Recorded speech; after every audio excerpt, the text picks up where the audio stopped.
तो guys welcome back to another video. तो guys इस वीडियो में हम लोग एक सीमेंट मैन्युफैक्चरिंग कंपनी के बारे में डिस्कस करने वाले हैं। तो ये जो कंपनी है बहुत ही शानदार डिविडेंड देती है। अगर डिविडेंड पे आउट के बारे में बात करें तो 80% निकल के आ रही है, ऑलमोस्ट 80%। उसके बाद अगर डिविडेंड यील्ड की बारे में बात करें तो वो भी almost 5%, to be exact 4.40% dividend yield निकल के आ रही है, और ये है डिविडेंड पे आउट।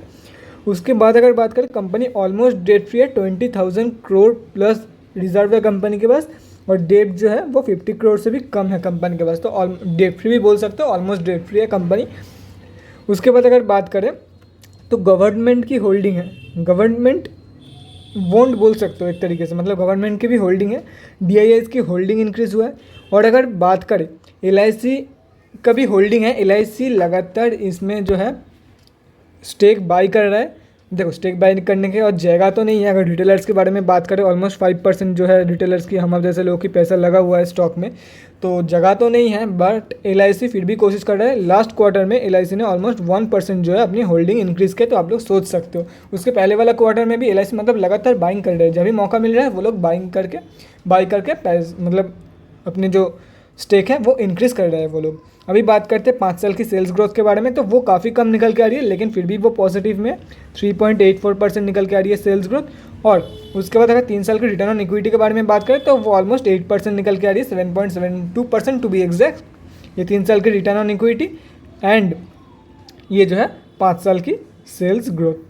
तो चलिए अभी बात करते हैं कौन सी है वो कंपनी, मतलब ये शानदार कंपनी कौन सी है कि आप लोग लॉन्ग टर्म के लिए बाई करके चल सकते हो या नहीं, लॉन्ग टर्म में आप लोग को अच्छा खासा रिटर्न दे के जा सकता है या नहीं, फंडामेंटली कैसी है, स्ट्रॉन्ग है या वीक। उसके बाद हम लोग डिस्कस करेंगे लॉन्ग टर्म में कैसे आप लोग अपने प्रॉफिट को मैक्सिमाइज कर सकते हो स्टॉक के थ्रू, और स्विंग ट्रेडिंग लेवल्स के बारे में भी एकदम एंड में हम लोग बात करेंगे। तो चलिए देखते हैं पहले कंपनी कौन सी है और फंडामेंटली स्ट्रॉन्ग है या वीक है। ओवरऑल फंडामेंटली तो यहाँ पे तो ठीक है। अभी देखते हैं क्वार्टरली रिजल्ट में कैसे कंपनी प्रॉफिटेबल है या लॉस मेकिंग है। तो गाइस यहाँ पे आप लोग कंपनी का नेम देख सकते हो, अंबुजा सीमेंट्स लिमिटेड है कंपनी का नेम। अगर पढ़ना है तो पॉज करके पढ़ सकते हो। बाकी अगर बात करें मार्केट कैप की तो 81,163 करोड़ की मार्केट कैप है कंपनी की। ROC 11.7%, ROE कम निकल के आ रही है। एक साल में अच्छा खासा रिटर्न ये कंपनी दे के जा रही है। बाकी अगर बुक वैल्यू के बारे में बात करें, बुक वैल्यू के कंपेरिजन में CMP जो है करंट मार्केट प्राइस वो काफ़ी हाई में ट्रेड कर रही है अभी कंपनी। डिविडेंड के बारे में बात करें 4.40% की डिविडेंड यील्ड है कंपनी की। फेस वैल्यू 2 रुपये का यहाँ पे आप लोग देख सकते हो। प्रोज एंड कॉन्स के बारे में बात करें, यहाँ पे आप लोग देख सकते हो कंपनी जो है वो ऑलमोस्ट डेट फ्री है। डिविडेंड यील्ड के बारे में मैंने बता दिया था आप लोगों को, डिविडेंड पे आउट के बारे में भी मैंने आप लोगों को बता दिया था। बाकी अगर कॉन्स के बारे में बात करें, बुक वैल्यू से काफ़ी हाई में ट्रेड करी है, वो तो मैंने आप लोगों को ऊपर में शो कर ही दिया था। उसके बाद ये भी मैंने आप लोगों को बता दिया था कि 5 साल में सेल्स ग्रोथ कम है कंपनी की, और रिटर्न ऑन इक्विटी भी कम है, वही यहाँ पे लिखा हुआ है। बाकी क्वार्टरली रिजल्ट के बारे में बात करें, सितंबर क्वार्टरली का रिजल्ट अभी तक नहीं आई है, लेकिन अगर देखा जाए तो कंपनी जो है वो लगातार अपने प्रॉफिट को लास्ट 4 क्वार्टर से इंक्रीज़ कर रही है, और जून की क्वार्टर में 723 करोड़ की प्रॉफिट शो किया था, जो कि एक शानदार जंप हम लोगों को देखने को मिला था कंपेयर टू मार्च 2021 की quarter. Year on year basis पे बात करें तो यहाँ पे आप लोग देख सकते हो करंट टाइम में सेल्स फिगर में भी अच्छा खासा जंप यहाँ पे देखने को मिला है। ऑलरेडी इतना अच्छा खासा जंप देखने को मिला है, तो अभी भी 5 महीना ऑलमोस्ट बाकी है 2022 की फाइनेंशियल ईयर को ख़त्म होने में। तो सोच सकते हो एक अच्छा खासा प्रॉफिट आप लोगों को देख के जा सकती है कंपनी आप लोगों को देखे क्या जाएगी। कंपनी जो है अच्छा खासा प्रॉफिट शो कर सकती है, तो आप लोग को भी फ़ायदा ही होगा कंपनी से। नेट प्रॉफिट के बारे में बात करें, ये एक ऑलरेडी एक रिकॉर्ड ब्रेकिंग प्रॉफिट बन चुकी है, और लगातार जो है इन लोगों के प्रॉफिट के फिगर्स पिछले 1 2 3 4 5 6 7 सालों से इंक्रीज़ कर रही है लगातार। इन लोगों के प्रॉफिट के फिगर्स हर साल नया नया मतलब रिकॉर्ड ये लोग सेट कर रहे हैं। यहाँ पे आप लोग देख सकते हो करंट टाइम में ऑलरेडी 2300 करोड़ प्लस प्रॉफिट दे रही है, तो हो सकता है ये 5000 करोड़ भी क्रॉस कर जाए बाय द एंड ऑफ 2022 की फाइनेंशियल ईयर। तो अभी बात करते हैं बैलेंस शीट की। यहाँ पे आप लोग देख सकते हो 20,000 प्लस करोड़ की रिजर्व पड़ी हुई है कंपनी के पास, और बोरोइंग सिर्फ 45 करोड़ की। देखो गाइस, कंपनी से डेट फ्री एक्सपेक्ट मत करना, क्योंकि पहले भी मौका था कंपनी के पास डेट फ्री बनने की, लेकिन कंपनी नहीं बनी, तो क्या ही कर सकते हैं। मैनेजमेंट के ऊपर टोटली मतलब कुछ सोच के नहीं डेट फ्री बने होंगे वो लोग। तो देखो गाइस, कंपनी के पास डेप्ट बहुत ही कम है, कंट्रोल्ड से मतलब सुपर कंट्रोल्ड है, डेप्ट फ्री भी बोल सकते हो। तो एकदम डेप्ट जीरो कंपनी से एक्सपेक्ट मत करना, क्योंकि वो उन लोगों का टेंडेंसी नहीं है। यहाँ पे आप लोग साफ देख सकते हो। बाकी अगर बात करें कैश फ्लोज की, तो कैश फ्लो जो है यहाँ पे 2021 की कोई भी अपडेट नहीं है। क्यों नहीं है नहीं पता, बट शायद वो लोग दिसंबर में, हाँ ये वो लोग दिसंबर में अपडेट करते हैं। तो दिसंबर 2020 के अकॉर्डिंग कंपनी के पास ऑलमोस्ट 800 करोड़ की नेगेटिव कैश फ्लोज थी। अभी बात करते हैं शेयर होल्डिंग पैटर्न। तो यहाँ पे आप लोग देख सकते हो DIIs की होल्डिंग, DIIs की होल्डिंग इंक्रीज़ हुआ है, FIIs ने और प्रोमोटर्स ने अपनी होल्डिंग कम की है। लेकिन फिर भी FIIs मतलब DIIs जो है वो FIIs एंड प्रोमोटर से माल उठा रहा है, क्योंकि पब्लिक के पास इतना ज़्यादा लिक्विड माल नहीं है। क्योंकि पब्लिक की अगर होल्डिंग देखा जाए ओवरऑल तो शानदार तरीके से मतलब जितना हो सके कम करने की कोशिश किया जा रहा है। गवर्नमेंट की भी होल्डिंग है 0.26%। यहाँ पे आप लोग देख सकते हो LIC भी लगातार बाइंग करने में लगा है 3 क्वार्टर से लगातार वो लोग अपनी होल्डिंग ऑलमोस्ट 3 क्वार्टर में 2% होल्डिंग उन्होंने इंक्रीज़ कर दिया। ये जून की क्वार्टर की है। अभी देखते हैं सितंबर क्वार्टर में क्या निकल के आता है कंपनी की तरफ से। अगर कंपनी के बारे में ओवरऑल बात किया जाए तो देखो गाइस, यहाँ पे मैंने आप लोग को एक चीज़ नहीं दिखाया पब्लिक में। यहाँ पे आप लोग देख सकते हो अगर मतलब लूज़ क्वांटिटी, हम अब जैसे लोग मतलब छोटे मोटे रिटेलर्स जो लोग 1000-2000 क्वांटिटी मैक्सिमम 10,000 क्वांटिटी, 10,000 क्वांटिटी बहुत कम ही लोग होंगे। 1000 क्वांटिटी, 100 क्वांटिटी, 200 क्वांटिटी बाई करने वाला लोगों का पैसा 5.46% लगा हुआ है स्टॉक में, मतलब काफ़ी कम निकल के आ रही है स्टॉक में। तो आप लोग सोच सकते हो कंपनी ओवरऑल प्रॉफिटेबल है, डेब्ट भी मतलब टोटली डेब्ट फ्री भी बोल सकते हो, जीरो नहीं है तो टोटली बोल नहीं सकते, डेब्ट फ्री कंपनी डेब्ट फ्री है, बहुत ही सही है कंपनी की। देखो अभी कैश फ्लोज का तो कोई अपडेट नहीं है तो मैं कुछ कह ही नहीं सकता, क्योंकि कुछ भी हो सकता है। ऑलमोस्ट फिर से दिसंबर आने को आया, तो कैश फ्लोज के बारे में मैं कोई कमेंट नहीं करूँगा। बाकी अगर बात करें कंपनी जो लगातार अपनी प्रॉफिट फिगर्स इंक्रीज़ कर रहे हैं वो देख के तो मैं आप लोगों को मिड टाइम के लिए एटलीस्ट 1 से 2 साल के लिए रिकमेंड कर सकता हूँ आप लोगों को। बाकी अगर लॉन्ग टर्म के लिए बाई करना चाहो तो गाइस देखो लॉन्ग टर्म में भी सही रहने वाला है कंपनी, बहुत ही सही रहने वाली है। Sorry guys, sorry for the notification sound. अगर लॉन्ग टर्म के बारे में बात करें तो लॉन्ग टर्म में भी बहुत ही सही रहने वाली है कंपनी। बाकी ये जो कंपनी है या फिर किसी भी कंपनी में अगर आप लोग पैसा लगाना चाहते हो फॉर लॉन्ग टर्म, मतलब 10 से 15 साल या तो फिर 5 से 10 साल एटलीस्ट 5 सालों के लिए अगर आप लोग पैसा लगाना चाहते हो तो देखो 5 साल एक ह्यूज टाइम पीरियड होता है। 5 सालों में स्टॉक में कुछ भी हो सकता है, कंपनी में कुछ भी हो सकता है। मैंने बहुत बार ऐसा देखा है कि लॉस मेकिंग कंपनी 5 या 10 सालों में अच्छा खासा प्रॉफिट देखे गया है। मतलब मैं तब स्टॉक मार्केट में नहीं था 5 से 10 साल पहले, लेकिन 5 साल पहले था, लेकिन 10 साल पहले नहीं था। लेकिन मैं जब फंडामेंटल्स रिव्यू करते हो कंपनी का, हर एक कंपनी का, तब मुझे बहुत सारे ऐसे स्टॉक्स मिलते हैं कि 5 से 10 साल पहले बहुत ही मतलब बेकार 5 से 10 साल क्या ही बोल रहा हूँ, 5 से 10 साल पहले बहुत ही बेकार कंपनी थी, फंडामेंटली टोटली जीरो था कंपनी। और अभी जो कंपनी है एक अच्छा खासा कंपनी जो है रिटर्न देके जा रही है। मैंने कुछ दिन पहले एक स्टॉक का रिव्यू किया था TV18, उसका अगर 10 साल पहले का रिकॉर्ड्स देखोगे तो वो भी लॉस मेकिंग कंपनी थी, अभी शानदार प्रॉफिट दे रही है, प्रॉफिट के ऊपर प्रॉफिट दे रही है कंपनी। तो 10 सालों में कुछ भी हो सकता है स्टॉक में। अगर आप लोगों को रियली लॉन्ग टाइम के लिए बाई करना है 5 से 10 सालों के लिए, तो आप लोग एक काम कर सकते हो। अगर कंपनी के ऊपर भरोसा है, मतलब काम क्या करना है, अगर आप लोगों को कंपनी के ऊपर भरोसा है, कंपनी के प्रोडक्ट के ऊपर भरोसा है, फंडामेंटल्स देखो गाइस, फंडामेंटल्स अगर 5 से 10 सालों के लिए बाई करना चाहते हो तो फंडामेंटल्स ऐसा कोई काम में नहीं आने वाली है, लेकिन आप लोग फिर भी पॉइंट ऑफ रेफरेंस ले सकते हो। बाकी अगर कंपनी के प्रोडक्ट के ऊपर भरोसा है ना, तो किसी भी चाहे लॉस मेकिंग कंपनी में आप लोग पैसा लगा सकते हो।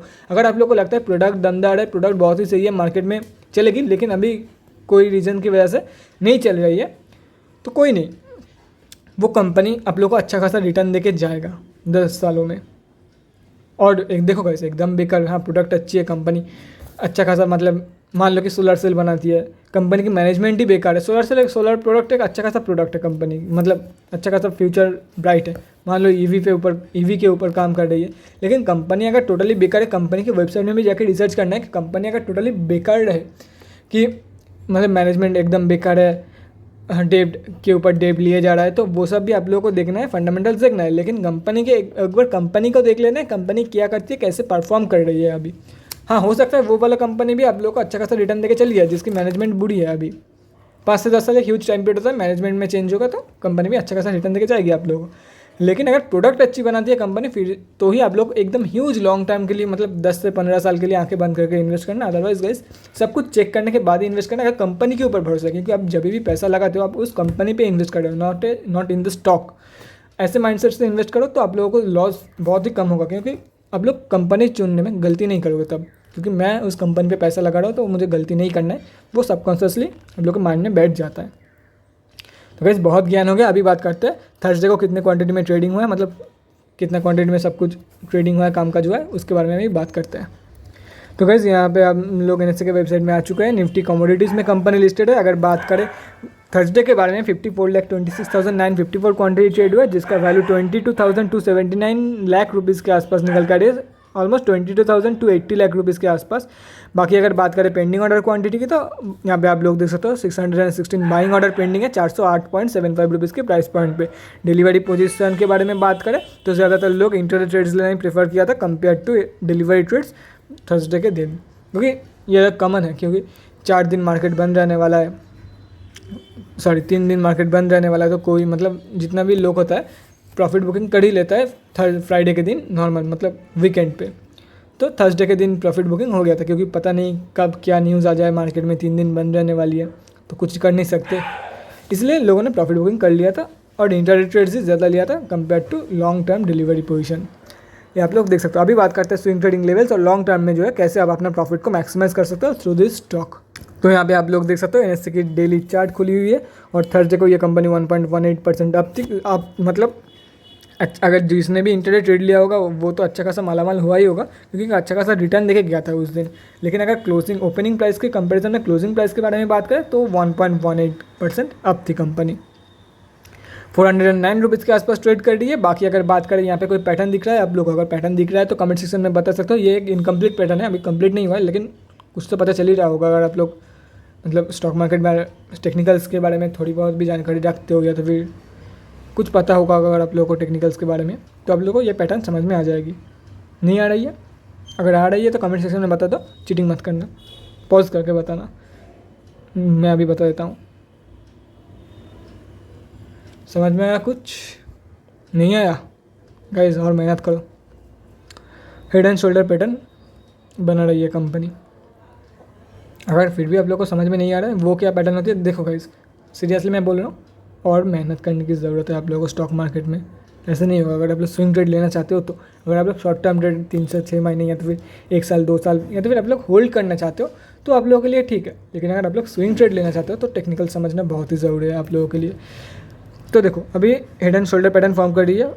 ओवरऑल 424 या 425 के लेवल से ये रेजिस्टेंस फेस करके और एक बार नीचे गिरेगी। जब ये नीचे के लेवल से मतलब 400 के लेवल या तो फिर 380 के लेवल 370 के लेवल से प्रॉपर बाउंस बैक की कंफर्मेशन आप लोगों को मिल जाए, क्योंकि पता नहीं है कि कहाँ से सपोर्ट लेगी ये कंपनी। सपोर्ट लेके ऊपर जाएगी, ब्रेकआउट देगी हेड एंड शोल्डर पैटर्न की।